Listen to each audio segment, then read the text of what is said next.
আসসালামু আলাইকুম। কেমন আছেন আমার বন্ধুরা? আপনারা দেখছেন আপনাদের পছন্দের চ্যানেল রাকিব এগ্রো। আপনাদের সামনে আজ আমি একটা ভিডিও নিয়ে আসছি। ভিডিওটা হলো তিতির পাখি অর্থাৎ তিতির মুরগি, যে যেভাবে চেনেন। এটা একটা পাখি প্রজাতির, এটা উড়তে পারে এবং এদের খাবার ঘাস পাতা অনেক পছন্দ করে। এরা ঘাস পাতা পোকামাকড়, তবে আমরা তো অত খাবারটা এদের ভিতরে দিতে পারি না। এজন্য আমি আজ কী করছি, বাসার ছাদে নিয়ে আসছি। বাসার ছাদের পরে কিছু ঘাস হয়েছে, ওখানে ঘাসের ভিতরে আমি খাঁচাটা রাখছি। দেখেন মাশাআল্লাহ কত সুন্দর এরা ঘাস খাচ্ছে। আপনারা যদি এই পাখি এবং এই মুরগি যেটা যে বলেন, এগুলো যদি পালন করে থাকেন, এদেরকে ঘাস খাবার দেবেন। এরা ঘাস খায়, এরা ঘাস অনেক পছন্দ করে।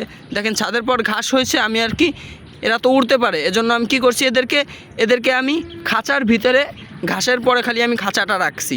এরা জাস্ট ওই খাঁচার ফাঁকা দিয়ে যে ঘাসটা করা যাচ্ছে, চেষ্টা করা যাচ্ছে, ওরা ওই ঘাসটা কি খেয়ে নিচ্ছে। দেখেন সুন্দর ঘাস খাইলে কি হয়, যে এদের শরীরে অনেক পুষ্টি বহন করে, এজন্য এরা ঘাস খায়।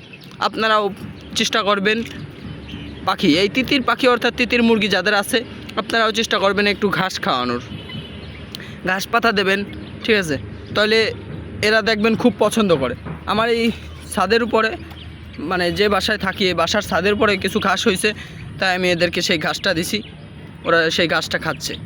এদেরকে ছাইড়ে দেওয়া যায় না, কারণ এরা তো উড়াল দিব, এরা উড়তে পারে, পাখি প্রজাতি তো, এরা উড়তে পারে।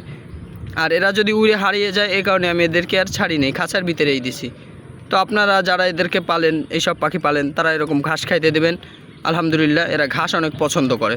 আজকের মতো ভিডিও এখানে শেষ করতেছি। আসসালামু আলাইকুম।